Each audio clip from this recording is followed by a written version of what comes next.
sugar bums, get over here. This machine just called me an asshole.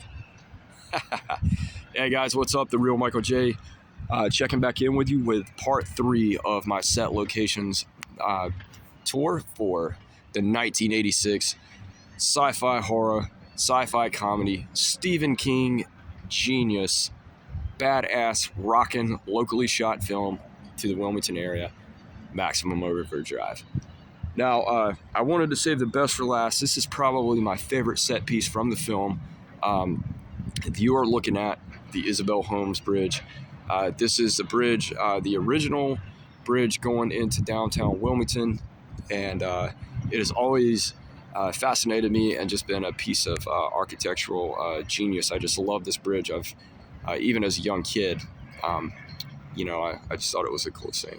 So anyways, if you don't recognize it yet, this is the bridge. So the film kicks off and we see the really cool opening scene. We see the Wilmington downtown skyline, and then we cut to Stephen King's cameo where the machine responds to him with some vulgarities. And then we cut into AC/DC, Who Made Who, and you see all these different really cool shots of this bridge to include it. They got, I guess they loaded the cameras up on boats and shot from underneath looking up through the grates. Just some really, really cool shots, guys, from this film in general, but especially the bridge. And like I said, that opening sequence is probably one of my favorite scenes from the film. So a couple of things about the bridge scene, the opening scene.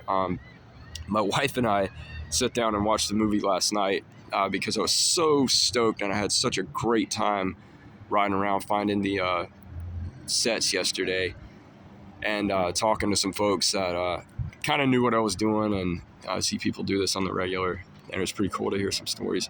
But as I was watching last night, so last night was my second watch as an adult. Prior to watching it the other week to get ready for this, the last time I had watched the film was with Dad. As I mentioned, this was one of my dad's favorite films. So this was like my second watch as an adult, and we were watching, and I was going over these sets, and we would stop and talk a little bit, and we laughed our asses off in a few parts as well. So it was, but I was really thinking about what it took to really pull off some of these shots. I mean, you're talking some really, really killer stunt work. So when we open up with the bridge scene, one of the first things we see after the bridge opens on its own and goes chaotic is the guy on the dirt bike. And he just straight plummeted into the river down there, And then you got all hell breaks loose. The watermelon truck flips over, and another cool story about that, my grandma and grandpa were actually, I remember every time we would go over this bridge, she would tell me the story about when they got stopped in traffic and they were shooting some kind of movie and they were throwing watermelons off. I'd say, well, Grandma, what movie was it? And she'd say, I don't know, but they were throwing watermelons off of it. And that makes sense. And it's pretty cool to watch the film and think that, Grandma and Granddaddy were sitting right there in line being held for the shot as Stephen King was up here calling cut and action and all that good stuff, and you had all these crazy stunt guys doing all this really great work. But yeah, it's hands down, guys. The opening bridge scene is probably my favorite scene because it opens up. You got AC/DC rocking.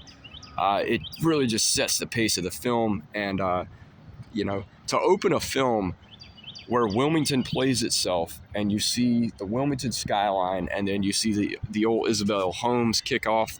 It's just really cool. Just a really piece of cool local cinematic history, and the fact that this film is such an iconic piece of 80s pop culture, horror pop culture, just makes it even that much better. And no matter what, the original reviews of it were in the 80s or whatever, or what Mr. King might have thought of it, the film is legend. Yes, it does have some corny parts. Yes, they are comedic. Yes, there are some brutal kills, but there's always kind of an element of comedy, and it's just really really shot well. I mean, you think about some of the stunts they pulled off, especially the bridge scene, and then all the big rigs, just trashing the Dixie Boy at the end. A lot of work went into these shots. So any filmmaker, any actor, any stunt performer can really appreciate that. So that's it, guys. Yeah, here's a little bit of the river. And again, that's going to do it. Part 3 and the conclusion of my set locations for the killer classic, Maximum Overdrive. All right, thanks for watching, guys.